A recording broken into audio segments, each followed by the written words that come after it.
What if I told you that a man who started as an orphaned factory worker built the world's most powerful eyewear empire by seeing opportunities that literally everyone else was blind to?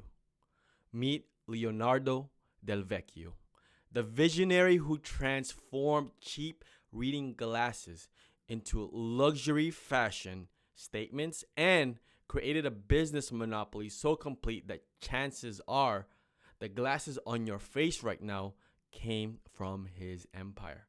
While the fashion world obsessed over clothing and accessories, Leonardo identified something profound. Eyewear wasn't just about vision correction, it was about identity, status, and self expression. This isn't just another rags to riches story. This is a deep dive into the mental operating system of one of history's most strategic minds. Leonardo understood vertical integration before it became trendy, recognized the power of brand acquisition decades before private equity caught on, and built decision making frameworks that turned a fragmented industry into his personal kingdom. Here's what makes this different. We're not just telling you what Leonardo did. We have reverse engineered exactly how his mind worked. The specific thought patterns that let him spot undervalued assets others dismiss as worthless. The systematic approach to brand building that transformed forgotten names into billion-dollar powerhouses.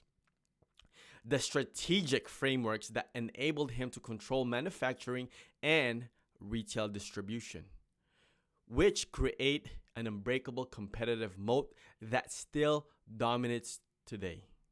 From a small factory in the Italian Alps, Leonardo's mental models around market consolidation, brand portfolio management, and supply chain dominance created Luxottica, the company behind Ray-Ban, Oakley, Purcell, and virtually every designer eyewear behind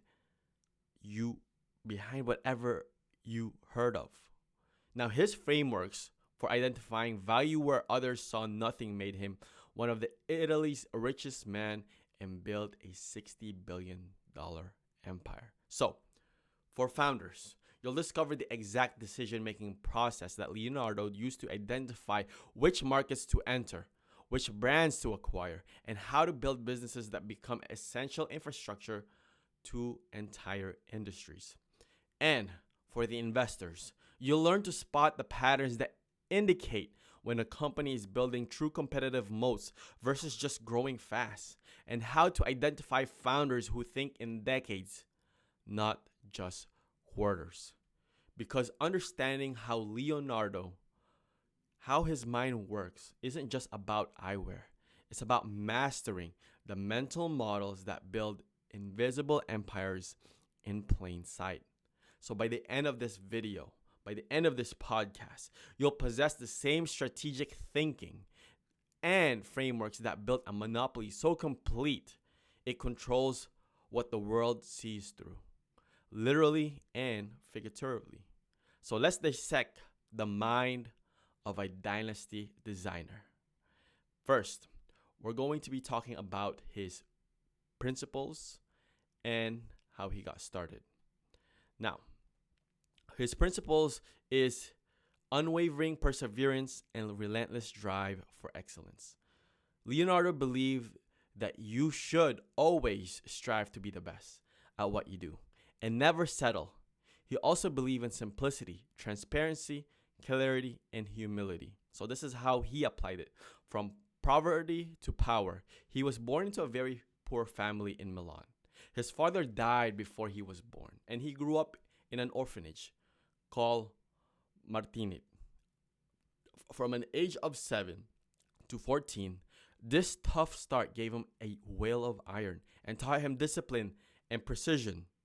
He never let his difficult past hold him back. He was always focused on constant improvement. Even when he was working as a young apprentice, he spent extra time learning and practicing to become the best engraver. He didn't just want to make products, he wanted to make the best products. He consistently invested profits back into the company for new machines and technology. He was never satisfied. He often said, if you stop, you're lost. He always looked for the next step, the next challenge, because he feared that someone better would come along and take his market. So, for the modern investors and founders, this means looking for founders who have deep, obsessed, almost obsessive hunger for mastery, not just wealth. Spotting patterns. Look for leaders whose personal histories show they've overcome significant challenges and have an innate desire to continuously improve. This animal spirit or inner drive is crucial. And for the opportunity in industries where other companies are becoming slow or comfortable, a founder with this relentless drive can disrupt the market by constantly innovating and pushing for higher quality and efficiency, even when it seems impossible. Now, how does Leonardo approach hiring? Well, he prioritized a strong work ethic, loyalty, and communication skills over just formal education. Find people who share your vision and willing to give their all as if the company were their own. This is how Leonardo applied it. When hiring, his first question was often, do you want to work? He wasn't focused on fancy degrees. He regretted not finishing school himself, but on a person's desire to put in the effort. He worked harder than anyone, often starting before dawn and leaving late at night. This inspired his employees, who saw him working alongside them. He builds loyalty. He created a family atmosphere at Luxottica. He provided free meals, special health benefits, and even scholarships for employees' children. He also threw famous Christmas parties with celebrity performers, and this made employees incredibly loyal and reduced people leaving for other jobs.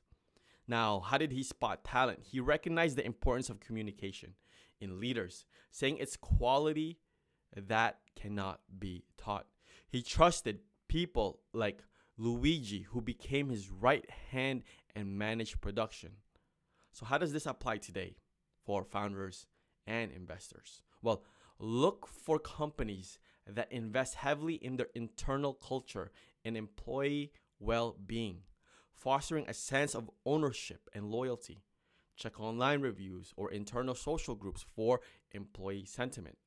Companies with high committed and stable workforces often have lower operation costs due to reduced turnover and higher efficiency, and deeper institutional knowledge, giving them a significant advantage in competitive markets.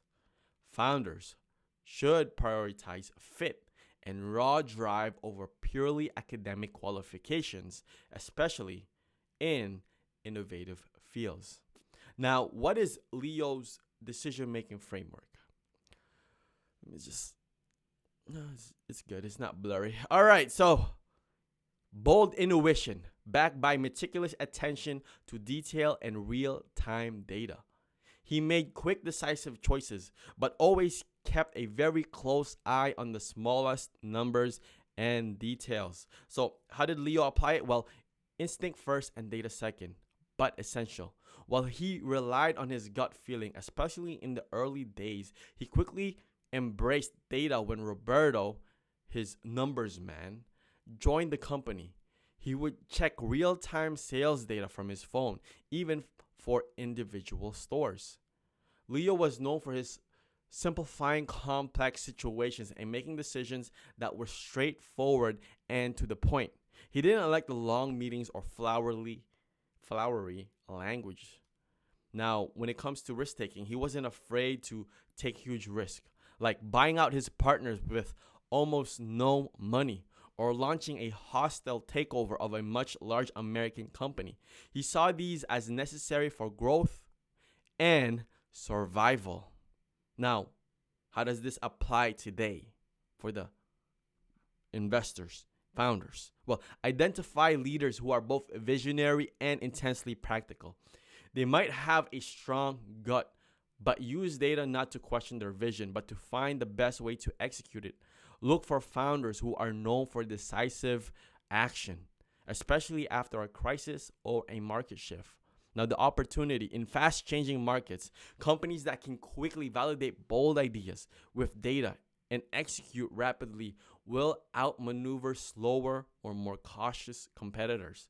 Investors should look for founders who exhibit this instinct driven, data validated decision making, as it allows for rapid pivots and market leadership.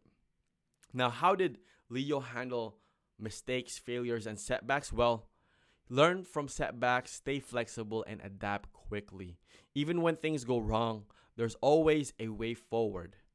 Now, in his early struggles, all right, with his partners, his first business partnership in Agordo was difficult because his partners tried to control him. This mistake of having others dictate his path led him to take a huge risk to buy them out and gain full control. This was his moment of creative destruction. Dependence on distributors. This is another scenario where Leo realized that relying on independent wholesalers was too risky because they could easily drop his products. This led him to buy distributors like Scaroni and later on Lens Crafters, bringing in sales directly under his control. This was a hearsay for many in the industry, but it secured his market. Losing to Armani. So the breakup with Giorgio Armani in 2002 was a huge blow, causing Luxottica's stock to drop significantly. Instead of giving up, Leonardo immediately launched a new strategy. He focused on growing Ray-Ban's luxury appeal and signed new licensing deals with other big brands like Versace and Prada. Then, he eventually even reconnected with Armani. Managerial issues. He brought in Andrea as a CEO to lead Luxottica, but later felt the company became too slow, bureaucratic, less hungry.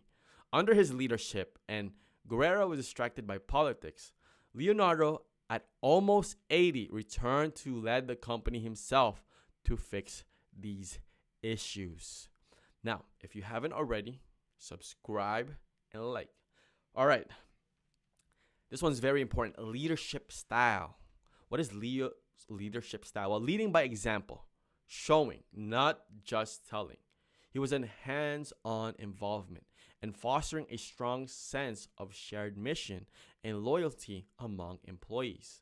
Now, how did he apply it? Well, he was always first to arrive and last to leave in the factory. He worked alongside his employees, even pulling all-nighters to meet deadlines. This earned him immense respect. Leo didn't like being stuck in an office. He constantly walked through the factory, talking directly to his workers, asking questions, and getting hands-on with product development. Now, for team building, Leo created a strong family feeling, making employees feel like they were working for us for something of our own, not just for his company. Now, Leo nurtured long-term relationships with many employees, like staying for decades. He even took his first employees on a private plane to his honorary degree ceremony. Leo was demanding but fair. Like most founders, demanding but fair. Leo demanded perfection and immense effort. He also rewarded his employees well, provided benefits, and ensured they were paid on time, even when the company faced financial difficulties. Now, how does this apply to the modern investors and founders? Well, look for leaders who are deeply embedded in their operations, not just managing from afar. Evaluate for how much a founder is in the trenches with their team, especially in the product development or core services. Now, the opportunity here is that companies led by founders who deeply connect with their workforce and inspire a shared mission rather than just being taskmasters often achieve higher productivity, lower turnovers, and greater resilience during challenging times. This reminds me a lot of Elon Musk. This style builds strong, adaptable teams that can outcompete in others. So during the COVID times, Elon Musk slept in the factory, pulled all-nighters with the staff. So he's exactly doing what Leo did. Now, what is Leo's innovation tactics? Well, continuous practical innovation, focus on product excellence, okay, keyword, product excellence and efficiency. Always looking for ways to do things better and faster. Now, how did Leo apply it? Well, his strategies always started with the product. He focused on making the best possible product, believing that quality would drive sales. He constantly invested in new machinery and techniques to make production more efficient and improve quality. He even made improvements to existing machine himself. He quickly adapted his product lines based on the market feedback. For example, at the Mido Fair, when he saw a popular style, he would immediately call his factory to produce a prototype overnight to meet demand. From medical device to fashion accessory, he recognized early on that eyeglasses were transforming from a simple medical aid to a fashion statement. He capitalized on this by partnering with fashion designers like Giorgio Armani. Now, Leo always embraced technology. He pushed for digital transformation, e-commerce, and the development of smart glasses with companies like Meta and Facebook. Now, how does this apply today? Well, companies that continuously reinvest significant portion of their profits back into R&D and process automation, and whose leaders are personally involved in understanding and improving their core product and service are likely to sustain long-term competitive advantage. Now, for the identify, okay, here's the opportunity. Identify founders who are product obsessives and who can pivot their products with purpose to meet changing consumer desires. So an example would be from functional to fashionable or functional to technological. This foresight can unlock entirely new high margin markets. Now, what was Leo's financial strategy? Well, reinvest profits back into the business to ensure competitiveness and enable growth, and maintain a strong cash position to weather crises. So, a core rule for Del Vecchio. Okay, you're probably tired of me saying Leo, so I'll switch it up to Del Vecchio. Was to invest every saved euro and all profits back into the company, especially in technology and machinery. This allowed Luxottica to constantly expand production and efficiency. Del Vecchio, understood that increasing production volumes would lower the cost per unit, allowing for competitive pricing while maintaining a higher profit margins. This created a virtuous cycle of growth and profit. Now, despite his aggressive expansion, he was acutely aware of financial risk. So during the 2008 crises, he ensured the company had strong cash reserves to survive the credit crunch. He was always worried about unexpected crises. Now, what is the alpha? Here's the alpha, all right? Evaluate companies that consistently prioritize reinvesting profits into their core business, such as R&D, advanced manufacturing, strategic acquisitions, rather than excessive dividends or premature diversification. Look for robust cash flow statements.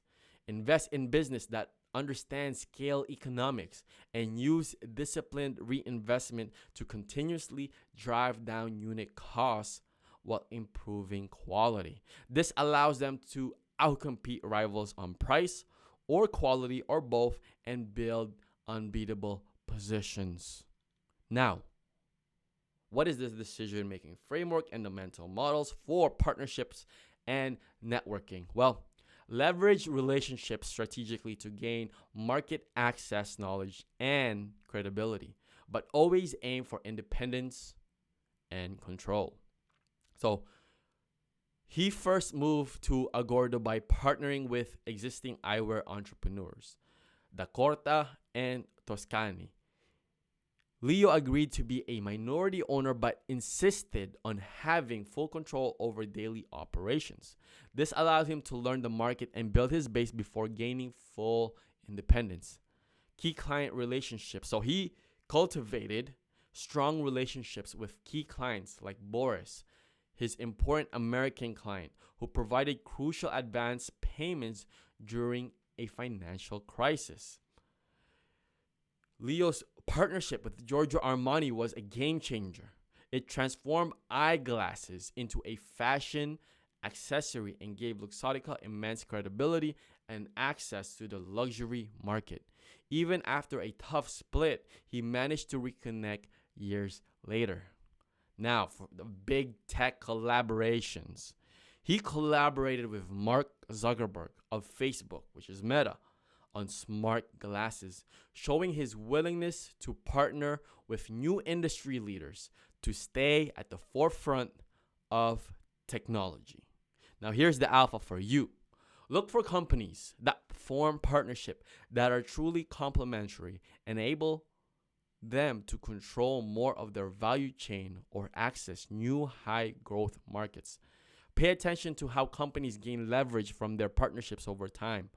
Opportunity. Founders should seek out strategic partners who bring missing expertise or market access, but always with a clear path to eventual independence or control of core functions.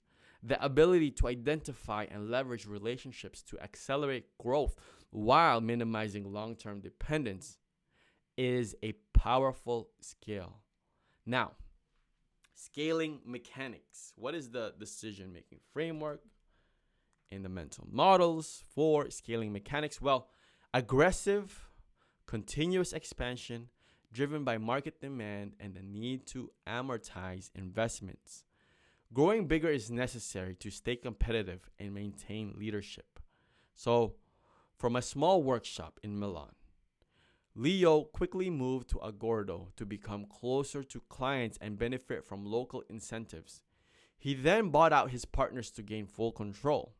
His key scaling strategy was to control every part of the eyewear business, from making parts to making full glasses to selling them directly in stores. The whole integration. This meant buying distributors and then the entire retail chains. He expanded internationally, opening factories in Brazil, China, and the US, and offices in 150 countries. He also listed Luxottica on the New York Stock Exchange to access global capital. Now, his ultimate scaling move was the merger with Essilor, a global leader in lenses, creating Essilor Luxottica, the world's largest eyewear company. And this completed his vision of a fully integrated eyewear giant. Now, what's the alpha for you? Well, identifying companies that are constantly looking for ways to expand their control over their supply chain and distribution. They view more volume as a competitive advantage that drives down cost and increases market power. Now, for founders should look for opportunities to integrate vertically, to control more steps of their product journey from creation to customer. This can create powerful barriers to entry for competitors and significantly boost profit margins. Now, he's a branding king, positioning king. What is Leo's take on that? Well, transforming a functional product into a desirable high-value brand, emphasizing quality, design, and most importantly, emotional connection. So, from medical device to fashion accessory, Luxottica played a huge role in changing how people saw eyeglasses. Instead of just medical aid for eyes, they became stylish, desirable accessories. Luxury through quality and design, he focused on making simple, elegant, and well-made metal frames. When he acquired Ray-Ban, he transformed it from a declining brand sold in discount stores to a global luxury brand, focusing on its iconic style and quality. The partnership with Giorgio Armani was crucial. It showed that Luxottica could produce high-quality, fashionable eyewear. He continued this with other major luxury brands like Chanel, Prada, and Versace. Now, the alpha for you is look for companies that are masters at brand storytelling that can elevate a commodity product into a lifestyle statement. Their marketing focuses on aspirations and identity, not just function. Now, the opportunity for founders is to create immense value by identifying products that are currently seen as purely practical and figuring out how to imbue them with design, style, and emotional appeal. This premiumization strategy allows for much higher profit margins and creates loyal customers. All right. If you haven't already, subscribe. Now we're moving on to the next topic, which is customer acquisition and retention. So, control direct access to customer to understand their needs to ensure loyalty, rather than relying solely on intermediaries. So early on, Leonardo realized that relying on wholesalers meant that he didn't truly understand what customers wanted, which is a flaw. He bought a distributor in Italy and then the huge lens crafters chain in the US. This put Luxottica directly in touch with millions of customers. He believed that understanding the customers was essential for knowing what lines to focus on and where to get higher margins. This direct connection allowed him to see trends and adapt quickly, just like Jeff Bezos and Amazon. Customer obsession right there. Now, like the modern tech giants, Amazon, okay? Leo focused on customer loyalty and service. His goal was to provide excellent experience from fast delivery to quality products. Now, I'm always looking out for you. Here's the alpha for you. Companies that prioritize direct to consumers, DTC sales, invest in robust customer relationship management systems, and actively solicit and respond to customer feedback often build stronger, more defensible businesses. Now, as a founder, for you founders, should seek to shorten their supply chain to the customers if possible. This direct interaction provides invaluable data about customer preferences, allowing for faster product development and more effective marketing. This customer ownership leads to higher retention and greater lifetime value. Now, how did he deal with crisis management? Well, he acts decisively with resolve during crisis and focusing on the core business and protecting employees. Well, when his partners pulled their financial support, leaving him with no money to pay salaries, he immediately went to his main client, Boris, for an advance payment. He made sure his employees were paid, reinforcing their loyalty. When a strike blocked his factory, he initially closed the gates and stopped paying overtime, but quickly returned to normal to ensure production continued. He valued getting the job done above all else. Now, in the pandemic, COVID-19, he focused on protecting his employees and community, even converting Luxottica into an event hall into the mass production facility and offering free testing. He adapted his own work habits by having new frames delivered to his remote location in France. Now, for the alpha here. Here's the alpha. Look for leaders who remain calm and decisive under pressure, prioritizing the survival and stability of the core business and well-being for their team. Their actions during crises reveal their true priorities.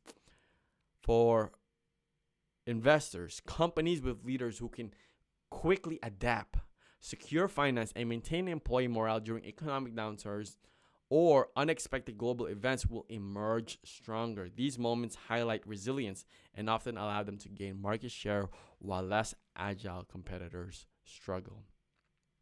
Now, when it comes to resource allocation, Leonardo prioritized reinvestment in technology and core operations, even if it means personal sacrifice, and always focus on the future. So, for Leonardo, the factory, which is his business, always came first, even before his family or personal life for a long time. All profits were channeled back into the company for research, development, and new machinery. He would buy new machines without asking for a discount, paying cash, and maybe buy two. He allocated resources to gain market control, whether it was buying distributors, acquiring brands like Ray-Ban, or merging with Essilor. These weren't cheap decisions, but were seen as essential for long-term dominance. He spent almost all his time at the factory, involved in every detail, even checking sales data on his phones in real time. This showed his deep commitment and where he believed his time was best spent. Now, the alpha here. Look for founders who are obsessed with their core product and business model, consistently redirecting resources, which is time, capital, and talent to enhance production quality or market reach. Be wary of leaders who quickly diversify outside their core competence without a clear strategic rationale. Now, negotiation style. Be direct. He was direct, determined, and leverage your increasing strength to get what you want. That is his Leonardo's negotiation style. He was known for being a man of few words. So no small talk, preferring to get straight to the point. He didn't waste time with pleasantries if he had a business goal.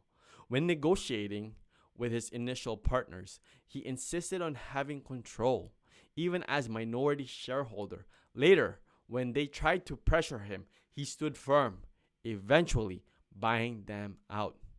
Now, his bid for the Ray-Bans was double what competitors were offering, and his hostile takeover of the U.S. shoe and LensCrafters was a raid that shocked the market. He used bold moves, spiazzare, displace rivals. Despite his drive, he could also be patient. He waited for the right moment to pursue Essilor, even stopping negotiations when he didn't get the terms he wanted. Now, for you, look for leaders with a reputation for being tough but fair negotiators who are clear about their objectives and aren't afraid to make bold offers when opportunity arises. Their ability to play hardball can signal a deep commitment to winning and long-term control. Time management. How did Leo manage his time and priorities? Well, he dedicated almost all his waking hours to the business, especially during growth phases, as there are always more to conquer. From his earliest days, he worked incredibly long hours, often 14-hour days, including weekends. He'd work all day in the factory, then drive throughout the night to deliver products in Milan. Minimal sleep. He'd allow himself only a few hours of sleep, even taking amphetamine at the time to stay awake. Business and life. Well, his company was his life and his great responsibility. Family often took a backseat during his most aggressive growth periods. He used his time constantly to monitor every aspect of the business, from sales data to production floors. Now, for you, the alpha here is look for founders who exhibit extreme dedication to their business, especially in the early stages. This isn't just about busyness, it's about focus. Impactful work that drives the core metrics. Their personal lives might show clear sacrifices made for the business. Now we're almost done here. We're going to his personal habits. What is his behaviors, routines? Well, he was disciplined, order, and a minimalist approach to personal life, reflecting the focus required for building his dynasty and empire. Well, his years at the Martinit orphanage taught him strict discipline, order, and precision. This shaped his personality and his approach to business. He lived simply even when he became wealthy. His first villa was very typical of the region, and even his Milan office was in a simple building. He didn't like excessive frills or ostentation. He was obsessive about order and cleanliness in his factory, expecting machines to be spotless and even having employees clean on Saturdays if there were no extra orders.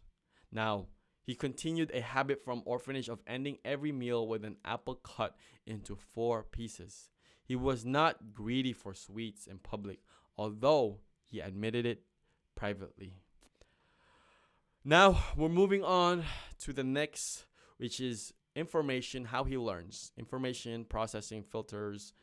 How does he absorb information? Well, he learned continuously by doing, observing, and questioning, trusting practical experience over theoretical knowledge. He learned his trade as an engraver by observing experienced workers and practicing himself after hours. He always stayed connected to the factory floor, believing that the direct involvement was the best way to understand the business.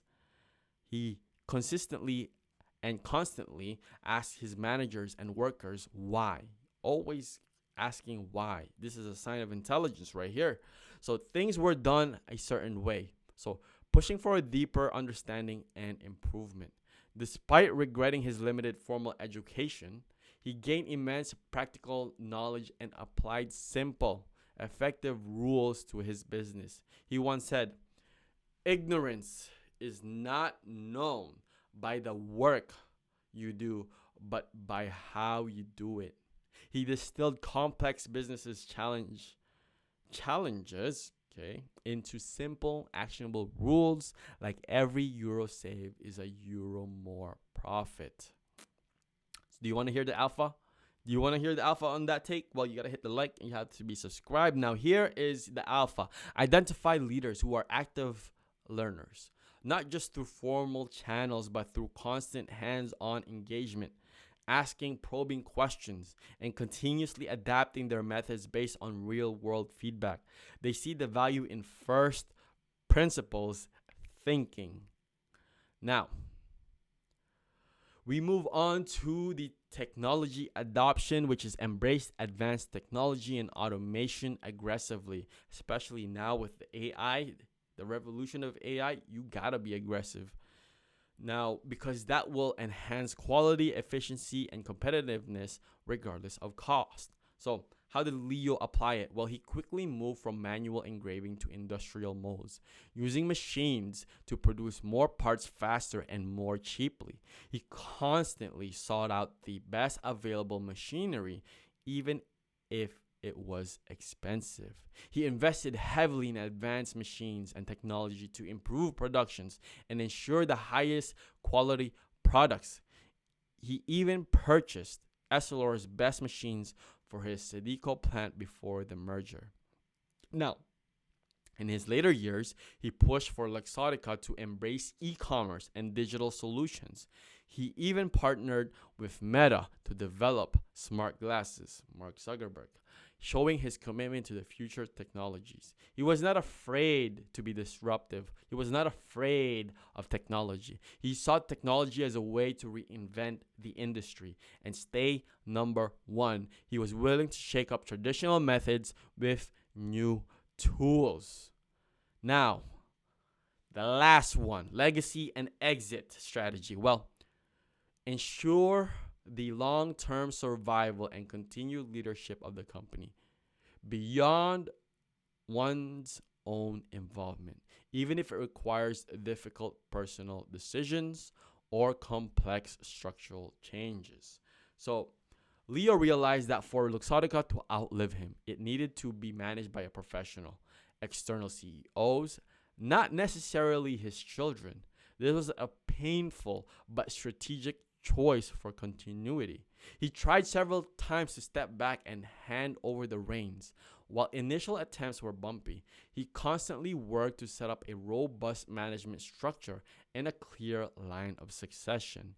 Through his holding company, Delphine, he structured his vast wealth and Luxottica's ownership to ensure that his family would retain control of the merged Essilor Luxottica for the long term, making it difficult for the future generations to break up the empire. Now, the Essilor Luxottica merger was his lifelong long dream, ensuring the company control both frames and lenses, making it a complete vision leader and thus more resilient and harder challenge in the future.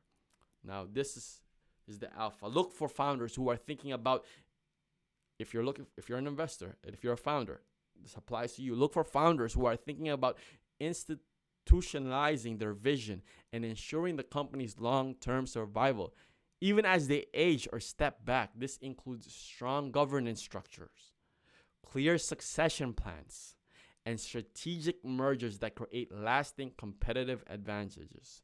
When I was buying businesses, a lot of business owners that I spoke to, well, this is medium to small size businesses, they did not have clear succession plans. So it's very important that there's a governance structure and clear succession plans. Now, the opportunity is investors can find value in companies where the founder is proactively preparing for a strong legacy rather than just focusing on short-term gains. There you go. If you enjoy this video, I want you to share it with somebody who will benefit from watching this video. And if you haven't already, here's the alpha for you. Subscribe now if you want an unfair advantage in life. And somewhere on the screen, I will have John D. Rockefeller's Mental Models and Decision-Making Framework. It was a video that I created. Watch that. I guarantee you will find it valuable. With that being said, go out there and build your dynasty. And see you next time. Peace.